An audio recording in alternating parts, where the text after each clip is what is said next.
Hello class 8 exam time maths academy में आपका स्वागत है। देखिए, आपके एग्ज़ाम बहुत ही नज़दीक आने वाले हैं। गवर्नमेंट स्कूल में 1 मार्च से पेपर स्टार्ट हैं और प्राइवेट स्कूल में लगभग स्टार्ट हो चुके हैं। तो लास्ट टाइम पे अगर आप अपने पेपर से पहले सैम्पल पेपर अटैम्प्ट करते हैं, ये आपके लिए बहुत बेनिफिशियल होता है। तो मैं वही आपको सैम्पल पेपर अटैम्प्ट करवा रहा हूँ। देखिए, मेरा इंट्रोडक्शन आप जैसे देख पा रहे हैं। मेरा नाम धर्मेंद्र है, BSc math honours, MSc mathematics, BEd mathematics, और मैं सूर्य पब्लिक स्कूल में मैथमेटिक्स का टीचर हूँ। तो आइए हम सैम्पल पेपर अटैम्प्ट करते हैं। एनुअल एग्जामिनेशन 2023-2024 का जो करंट पैटर्न है, इस यहाँ पे मैंने क्वेश्चन पेपर तैयार किया हुआ है। और जो मैंने आपका क्वेश्चन पेपर लास्ट टाइम का जो उठाया है वो केंद्रीय विद्यालय का है, पर ये जो पैटर्न है ये पुराना है, इसलिए मैंने नए पैटर्न से कुछ क्वेश्चंस लिए हैं जो आपको एग्ज़ाम में कई बार देखने को मिलेंगे, या उस तरह के क्वेश्चंस आपको देखने को मिलेंगे। सिर्फ क्या होता है, वैल्यू चेंज होगी आपकी, और वो आपको क्वेश्चन एग्ज़ाम में आपको देखने को मिलेंगे। तो आइए किस तरह से पेपर अटैम्प्ट करना है ये देखते हैं। देखिए, कई बार क्या करते हैं बच्चे कि जैसे कि आप देख रहे हैं मेरे पास 2 पेपर हैं, इसमें एमसीक्यू क्वेश्चन नहीं है, इसलिए मैंने एमसीक्यू क्वेश्चंस को अलग पेज पर लिखा हुआ है। और जो आपका सैम्पल पेपर है उसमें जो आपके ज़्यादातर मार्क्स रहेंगे सेक्शन ए के, वो आपके एमसीक्यू बेस्ड रहेंगे। तो सबसे पहले आप जब इस पेपर अटैम्प्ट करेंगे, ये सेक्शन ए में जो पहले क्वेश्चंस आपके रहेंगे वो सारे एमसीक्यू क्वेश्चंस रहेंगे। जैसे कि आप देखिएगा, आप पेपर जब करने बैठते हैं तो ज़्यादातर बच्चे ए सेक्शन में काफ़ी सारा टाइम अपना लगा देते हैं। देखिए, जो ए सेक्शन होता है जिसमें एमसीक्यू, उसमें टीचर को सिर्फ आपके आंसर का वेट होता है, आप आंसर किस तरह से कर रहे हैं, वो आपका रफ वर्क नहीं देखते हैं।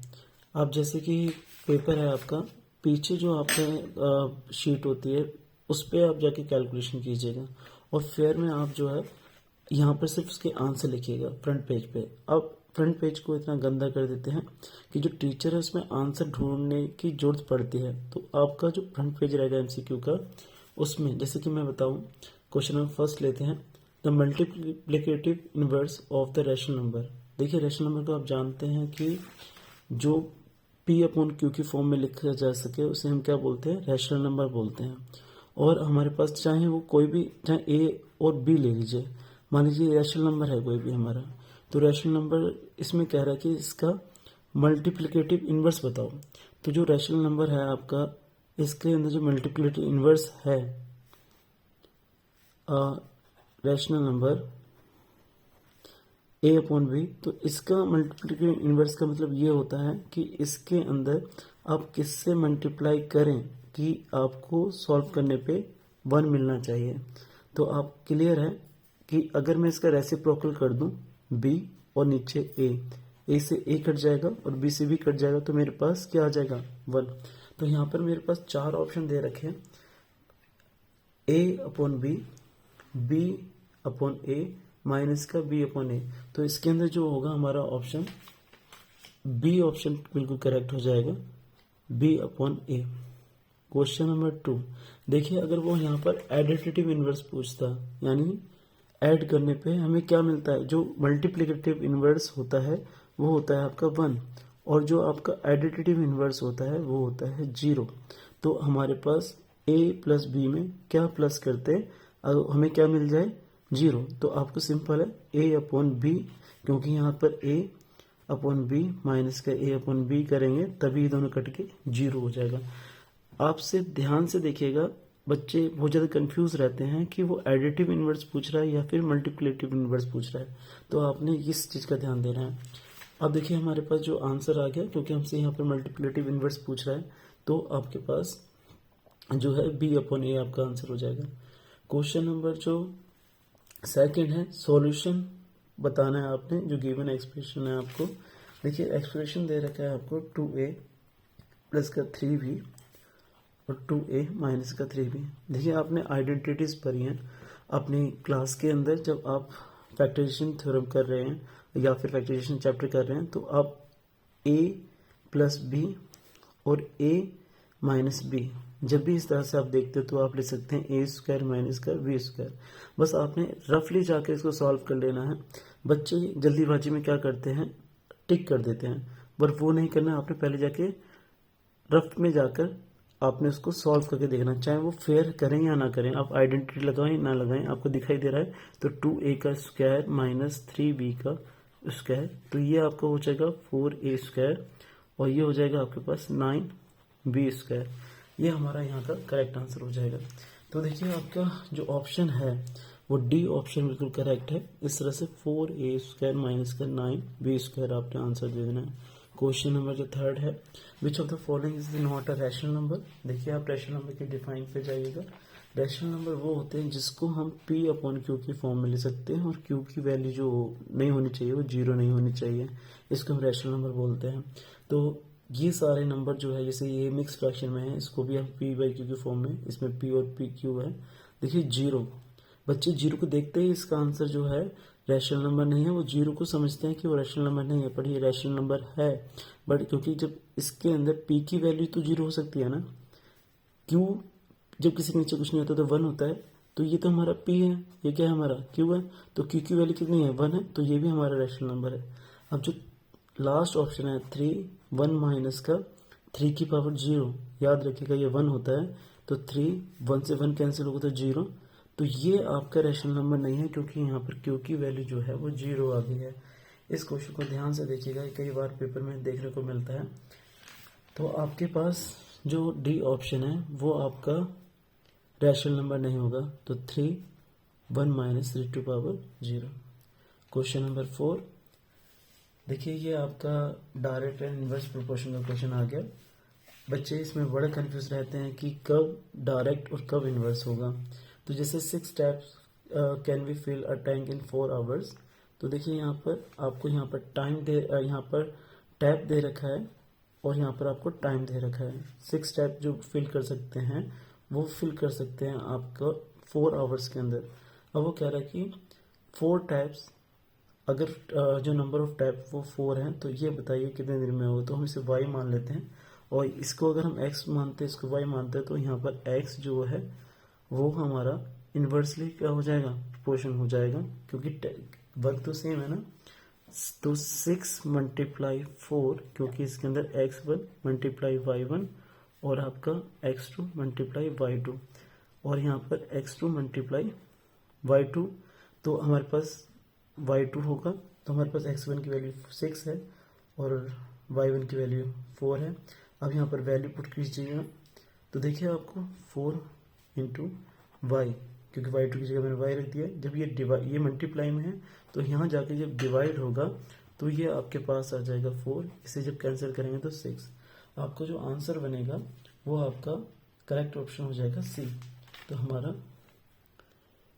सी ऑप्शन जो है 6 वो हमारा आंसर हो जाएगा। क्वेश्चन नंबर 5, देखिए एग्जाम में जितनी जल्दी आप करेंगे कैलकुलेशन उतनी जल्दी आप अपना टाइम को बचा पाएंगे। मैथ्स के अंदर सबसे इम्पोर्टेंट होता है आप टाइम मैनेज कैसे करते हैं।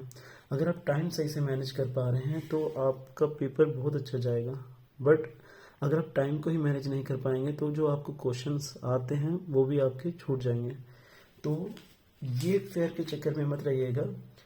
आप इसको टीचर देखेगा भी नहीं, आपका जो आंसर है वो सब ही इसको देखेगा, क्योंकि कैलकुलेशन आपके लिए है, वो टीचर के लिए नहीं है। टीचर सिर्फ देखता है कि बच्चे ने कैलकुलेशन कर रखा है तो ठीक है बस, और वो आपके आंसर पे जाएगा सीधे। नेक्स्ट क्वेश्चन जो है क्वेश्चन नंबर 5, देखिए आपसे पूछ रहा है कि लीनियर ग्राफ क्या है। देखिए आपने पढ़ रखा है कि लाइन ग्राफ को कई सारे नाम से जानते हैं, तो बट लाइन ग्राफ लीनियर कब हो जाता है, जब उसके सारे पॉइंट को हम बनाएं और वो सारे एक लाइन पे जाएं। तो देखिए ये लाइन हमारी नहीं है, ये लाइन ग्राफ तो है बट लीनियर नहीं है, ये भी लाइन ग्राफ है बट लीनियर नहीं है। तो ये तो आपका है ही नहीं क्योंकि ये तो बार ग्राफ है। तो हमारा ऑप्शन डी ऑप्शन बिल्कुल करेक्ट हो जाएगा, जो हमें दे रखा है इस तरह से लाइन बनाकर। क्वेश्चन नंबर 6 है, find the value of the cuboid, find the volume होगा यहाँ पर, हमें वॉल्यूम फाइंड करना है ऑफ क्यूबॉइड। डायमेंशन दे रखी है उसकी।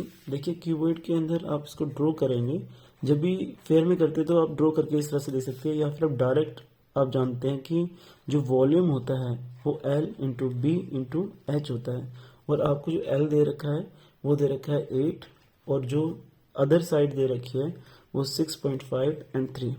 आप कैलकुलेशन करने के लिए डेसिमल को यहाँ से हटाकर यहाँ 10 लगा सकते हैं। आप देखिए 5 के टेबल से जब कट करेंगे, 5 पंजा 5, 5 टू 10, 5 के टेबल में 65 जो आता है वो 13 टाइम पे आता है, और 2 से जब इसको कट करेंगे तो 4। अब आपके पास जो नंबर बच गया 4 मल्टीप्लाई 13 की मल्टीप्लाई 3 से करेंगे तो 39, और जब इसकी मल्टीप्लाई आप इसे करेंगे तो आपके पास 4 की मल्टीप्लाई जब आपने 9 से करेंगे तो आप यहाँ पर 36, 12 और 3, तो यानी 156 आपका करेक्ट आंसर हो जाएगा। यानी ऑप्शन बी के साथ आप जाएंगे 156 मीटर स्क्वायर। देखिए टीचर ने आपने कितनी जल्दी वहाँ पर कैलकुलेशन आपने फार्मूला लगाया है नहीं लगाया उससे मैटर नहीं करता, क्योंकि मैं समझा रहा हूँ तो मैं आपको फार्मूला वगैरह सारे बताते चल रहा हूँ, बट एग्जाम में आपने टाइम बचाना है। आप डायरेक्ट कैलकुलेट कर सकते थे, इसके अंदर तीनों को मल्टीप्लाई कर सकते थे, जो आएगा वो आपका आंसर हो जाएगा। अगला क्वेश्चन अपने आप में इम्पोर्टेंट है। देखिए बहुत बार अलग अलग आइडेंटिटीज लगाकर पूछा जाता है। सिलेंडर है, आपसे पूछा इसका कर्व सरफेस एरिया क्या होगा, क्योंकि इसकी जो हाइट है वो x है, जो रेडियस है वो x/2 है। तो आप जानते हैं कि जो कर्व सरफेस एरिया होता है वो होता है इसका 2πr/h। तो 2 पाई की जगह पाई रहेंगे, क्योंकि हमारे सारे जो आंसर हैं वो पाई में ही आ रहे हैं, और r की जगह x/2 इंटू 2 से 2 कैंसिल हो जाएगा। तो आप देख पा रहे हैं पाई और x की मल्टीप्लाई जब x से होगी तो आपका x² आपका आंसर हो जाएगा। तो हमारा ऑप्शन जो सी है वो ऑप्शन ठीक रहेगा। देखिएगा क्वेश्चन को ध्यान से पढ़िएगा, क्योंकि पेपर में बच्चे क्या करते हैं, कर्व सरफेस ऑफ सिलेंडर बस इतना ही पढ़ेंगे, बाकी आपको जो साइड दे रखा है वो नहीं देखेंगे, यानी वो 2πr/h इसको कर देंगे। तो आपका जो ऑप्शन है वो सी ऑप्शन सही हो जाएगा, पाई एंड x²। अगला क्वेश्चन जो है वो x की वैल्यू कैलकुलेट करने के लिए बोल रहा है। देखिए अगर ये वाली शीट अगर आपकी फिल हो गई है तो पीछे से ही स्टार्ट कीजिएगा। आपसे कह रहा है कि आपको जो क्वेश्चन दे रखा है वो दे रखा है 3x + 5 = 2x + 5। सबसे पहले आपको यहाँ पर x की वैल्यू निकालनी है, तो आप 2 को अंदर मल्टीप्लाई कर दीजिएगा। सबसे पहले हम ब्रैकेट को सॉल्व करते हैं। ब्रैकेट सॉल्व करेंगे तो 2 की मल्टीप्लाई अंदर होगी तो 2x प्लस का आपका ये हो जाएगा 10। अब x को एक तरफ कर लेंगे तो 3x माइनस का 2x, और ये नंबर्स को एक तरफ करेंगे, जो वेरिएबल्स वाले हैं वो एक तरफ हो जाएंगे और नंबर को एक तरफ करेंगे। तो ये प्लस का है, इधर जाके माइनस का हो जाएगा, और 3 में से जब 2 जाएगा तो x बचेगा और यहाँ पर 5। तो जो ऑप्शन आपके पास है ए ऑप्शन, वो आपका करेक्ट आंसर हो जाएगा, यानी आपका 5 आंसर। क्वेश्चन नंबर जो 8 है उसका ए ऑप्शन यानी 5 आपका आंसर ठीक हो जाएगा।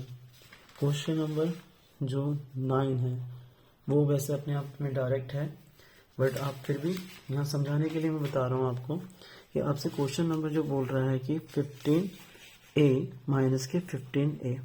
तो देखिए यहाँ पर जब ये नंबर आपस में कटेंगे तो 0 बचेगा, पर ध्यान रखिएगा कि बच्चे यहाँ पर 1 लिख कर आते हैं या फिर अपनी मर्जी से वो कॉमन लेते हैं, क्या करते हैं, बट उनके आंसर यहाँ पर वेरी कर जाते हैं, अलग अलग आंसर आते हैं।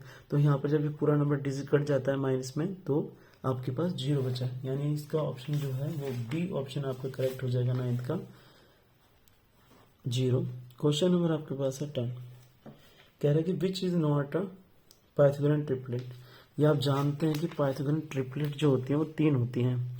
एक होता है आपके पास 2m पहला, फिर m² माइनस के 1 और m² प्लस का 1।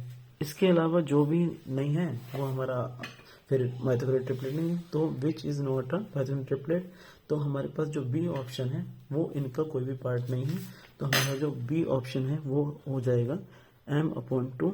देखिए सेक्शन ए में जो हमने एमसीक्यू पार्ट है वो सॉल्व कर लिया है। अब हमारे पास जो क्वेश्चन पेपर है उसके अंदर इसका जो सेक्शन ए का ही जो पार्ट दे रखा है वो वेरी शॉर्ट करके दे रखा है, जो वेरी शॉर्ट क्वेश्चन टाइप है। क्वेश्चन नंबर फर्स्ट है आपसे फाइंड द मल्टीप्लिकेटिव इनवर्स। देखिए जैसे क्वेश्चन हमारा एमसीक्यू का भी फर्स्ट था, मल्टीप्लिकेटिव इनवर्स, एडिटिव इनवर्स आपसे एग्जाम में जरूर पूछेगा। तो सबसे पहले आपसे फाइंड करने के लिए बोल रहा है मल्टीप्लिकेटिव इनवर्स। तो आप सॉल्यूशन डालेंगे, क्वेश्चन उठाने की जरूरत नहीं है। आपके पास जो नंबर है सबसे पहले उसको सॉल्व कीजिएगा। -3/7। देखिए माइनस और माइनस की जब मल्टीप्लाई होगी तो 15 हो जाएगा, और माइनस माइनस की मल्टीप्लाई आपको पता ही है प्लस हो जाएगा 56। मैंने बताया था जो मल्टीप्लिकेटिव इनवर्स आपसे पूछ रहा है तो आपने नंबर लिखना है यहाँ पर और इसका रेसिप्रोकल कर देना है 56/15, क्योंकि जब इससे ही कटेगा तभी तो क्या आएगा 1। तो हमारे पास जो मल्टीप्लिकेटिव इनवर्स आया हमारा किसके काटने पे आया 56/15, ये हमारा जो हो जाएगा वो आंसर हो जाएगा 56/15। देखिए क्वेश्चन नंबर जो हमारा है सेकंड,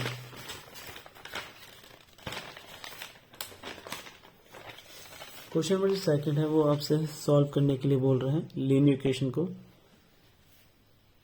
सॉल्यूशन डालेंगे आप और 3/7 प्लस का x इक्वल टू 17/7। सबसे पहले मैंने बताया कि जो नंबर है उनको एक साइड कर लीजिएगा, वेरिएबल को एक तरफ रहने दीजिएगा। तो 17/7 ये प्लस का है, इधर जाके माइनस का हो जाएगा। सेम जैसे लाइक टर्म है तो आप इसका जब एलसीएम लेंगे तो 7 ही आएगा, और आप इसको 17 - 3 इस तरह से डायरेक्ट ले सकते हैं। अगर ये लाइक टर्म नहीं होती तो उसको एलसीएम लेके करते, और यहाँ पर हमारे पास 7 माइनस के जब यहाँ करा तो 17 - 3 इज 14, 7 मुझे 7, 7 2 14। तो x की वैल्यू जो आपके पास आएगी वो 2 आएगी। क्वेश्चन नंबर जो 3 है हमारे पास वो भी सेम लीनियर इक्वेशन का ही है। 7x माइनस के 9 इक्वल टू 16। जैसे मैंने बताया कि नंबर को एक तरफ करेंगे तो 7x इक्वल टू 16 प्लस के 9, जब आपने इसको प्लस किया तो 25 और 7x हो गया। तो x की वैल्यू जो आएगी 25/7। देखिए आपका जो आंसर है फ्रैक्शन में, डेसिमल में, किसी में भी आ सकता है। बच्चे सोचते हैं उनका जो आंसर है 25/7 आया है, तो कहीं ना कहीं उन्होंने मिस्टेक कर दिया, फ्रैक्शन में आंसर नहीं आ सकता, तो फ्रैक्शन में भी आंसर आ सकता है। देखिए अगला जो क्वेश्चन है, एग्जाम में ध्यान दीजिएगा, आप जब क्वेश्चन करते हैं तो एक लाइन की जगह जरूर छोड़िएगा, क्योंकि आंसर दिखना चाहिए आपका कि आपने कैलकुलेट करके उसका आंसर निकाला है। और उसको जब भी आपका आंसर आता है उसको बॉक्स में बंद कर दीजिएगा ताकि टीचर की नज़र वहाँ पर जाए। क्वेश्चन नंबर जो हमारा 4 है, देखिए वो आपसे कह रहा है कि find the number of sides. Number of sides आपसे पूछ रहा है और आपसे कह रहा है कि regular polygon whose extra angle. आप जानते हैं कि नंबर ऑफ साइड और एक्स्ट्रा एंगल में रिलेशन होता है। क्या रिलेशन होता है आपका? नंबर ऑफ साइड होती है किसी भी पॉलीगन की तो 360 अपॉन एक्स्ट्रा एंगल हो जाता है। तो आपके पास जो है 360 और जो आपको एक्स्ट्रा एंगल दे रखा है वो 45 दे रखा है। तो आप 9 के टेबल से यहाँ कटिंग कर सकते हैं। 9 5 जा 45, 9 4 जा एंड 40 अपॉन आपके पास 5 आया, 5 1 जा 5, 5 8 जा 45। तो यहाँ पर 40 को कट करने पे 5 के टेबल से आपके पास जो नंबर ऑफ साइड आएंगी वो आपके पास आ जाएंगी 8। ध्यान दीजिएगा आपके पास एक्सटीरियर एंगल होना चाहिए। एग्जाम में कई बार वो आपको इंटीरियर एंगल दे देता है। जब आपके पास इंटीरियर एंगल होगा ना तो याद रखिएगा आपको एक्सटीरियर एंगल निकालना होगा, और याद रखिएगा इंटीरियर और एक्सटीरियर जो एंगल हैं उनका जो सम होता है वो होता है 180। यानी इंटीरियर एंगल को जब इधर जाके माइनस कर देंगे तो आपके पास एक्सटीरियर एंगल मिल जाएगा। और इसके नीचे हमेशा ये रिलेशन याद रखिएगा नंबर ऑफ साइड। कई बार आपको नंबर ऑफ साइड दे देता है तो एक्स एंगल पूछ लेता है, तो एक्स एंगल जो है इधर चला जाएगा और ये आपका इधर आ जाएगा। अब देखिए section B, question number, section जो बी है आपका वो 2 मार्क्स के लिए है। क्वेश्चन नंबर जो हमारा है 5, the sum of 3 consecutive multiples of 11 is 636, find the multiples. देखिए सबसे पहले समझिए, कॉन्जुगेटिव नंबर क्या होते हैं, नंबर्स। तो हम लेट कर लेते हैं, जैसे मैं बोलता हूँ कोई भी कॉन्जुगेटिव नंबर है, अगर x है तो उसके बाद क्या नंबर आएगा, जैसे हम बोलते हैं 3 का कॉन्जुगेटिव क्या होगा, 3 के बाद जो सेम, जैसे 3 का साथ बाद क्या आता है 4 आता है ना, तो उसका कॉन्जुगेटिव हो गया। 4 का कॉन्जुगेटिव क्या होगा 5, क्योंकि इसके बाद 5 आता है। ऐसे अगर मैंने कॉन्जुगेटिव अपना पहला नंबर जो x लिया है, तो इसका दूसरा नंबर जो होगा वो क्या हो जाएगा x प्लस का 1, तीसरा नंबर जो होगा वो x प्लस का 2 हो जाएगा। तो आपसे कह रहा है कि इन तीनों का अगर मैं सम करता हूँ x प्लस का x प्लस 1 और x प्लस 2, और ये किसके मल्टीपल्स है, तीनों के तीनों 11, क्योंकि इन तीनों का में से 11 जो है वो कॉमन आ जाएगा। तो ये हमारा है 636। ये आपको यहाँ पर कह रहा है कि इसका अगर 11 के 3 मल्टीप्लिकेटिव्स का सम 636 है तो आप इसकी कंसेक्यूटिव फाइंड कीजिए। तो 11 सबसे पहले आपका सम कर लिया, कंसेक्यूटिव आपने x माना, दूसरा आपका x प्लस 1 हो जाएगा और तीसरा आपके पास x प्लस 2 हो जाएगा। जब आपने तीनों को प्लस किया, क्योंकि ये मल्टीपल है किसके 11 के, तो 11 साथ में मल्टीप्लाई में रहेगा। अब आपको पता है कि ये मल्टीप्लाई वाला जो है डिवाइड में जाएगा, और सबसे पहले ब्रैकेट को सॉल्व कीजिएगा।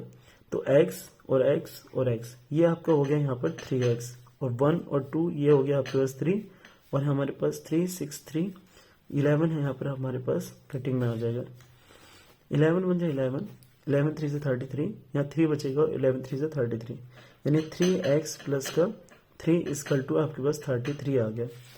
अब ध्यान से देखिएगा, तो 3x इक्वल टू 33 माइनस का 3, यानी ये आपके पास 30 बचेगा। अब आप यहाँ देख कैलकुलेट कर पाएंगे, जब x की वैल्यू जब आप यहाँ निकालेंगे तो आपके पास 30/3, जब यहाँ सब कट करेंगे x की वैल्यू जो आपके पास आएगी वो आएगी 10। अभी आपका आंसर पूरा नहीं हुआ है, आपके पास जो सिर्फ x की वैल्यू आई है वो जो है आपकी, वो आपके पास 10 आई है। आगे देखिए, आपके पास जो मल्टीपल्स है, जो हमारे पास इसके अंदर में जो हमारे पास मल्टीपल्स थे वो x और x प्लस का 1 और x प्लस का x हमारे पास आया 10, जो हमारे पास इसके कॉन्जुगेटिव्स पूछ रहा था, मल्टीपल्स पूछ रहा था, तो आपके पास जो हो जाएगा x एंड x प्लस का 1 एंड x प्लस 2, तो 10, जब आपने इसके अंदर प्लस करेंगे तो 10 प्लस 1 यानी 11, और ये हो जाएगा आपके पास 12, यानी आपके पास, और ये सारे जो कॉन्जुगेटिव्स पूछ रहा है, तो इन सब की जो मल्टीप्लाई करेंगे हम किससे करेंगे 11 से, तो ये आपके हो जाएंगे 11 की मल्टीप्लाई जब इससे होगी तो ये, इसकी मल्टीप्लाई करेंगे तो ये, और जब इसकी मल्टीप्लाई करेंगे तो 132, यानी, और इन सब को जब आप ऐड करेंगे तो आपके पास ये आ जाएगा। तो नंबर हमारे पास ये है, जो हमारे पास कंजुगेटिव नंबर्स आ जाए, मल्टीपल्स हो जाएंगे, वो हमारे पास ये हो जाएंगे। क्वेश्चन नंबर 6 देखिए, रैशनल नंबर से है, 2 रैशनल नंबर्स बिटवीन, कई बार क्वेश्चन देखने को मिलता है, आपका 2 मार्क्स का क्वेश्चन है, 1/4 और 1/2, इनके बीच के रैशनल नंबर फाइंड करने हैं। तो इस तरह के नंबर क्वेश्चन करने के लिए आप कोई भी कॉमन नंबर लीजिए, आप उसको मल्टीप्लाई कर दीजिए ऊपर और नीचे। देखिए यहाँ पर भी आपने 8 और 8 से मल्टीप्लाई किया, तो ये आपके पास 8/32 हो गया, और 1 सेकेंड, यहाँ पर 32 आ चुका है, तो इसको नीचे 32 बना लीजिए। तो इसको आप 16 से जब मल्टीप्लाई करेंगे ऊपर नीचे, तो ये नीचे आपके पास 32 हो जाएगा और ऊपर आ जाएगा 16। अब इजीली आप क्वेश्चन कर पाएंगे। आपसे कह रहा है कि सिर्फ 2 रैशनल नंबर बताने हैं, किनके बीच के, इनके।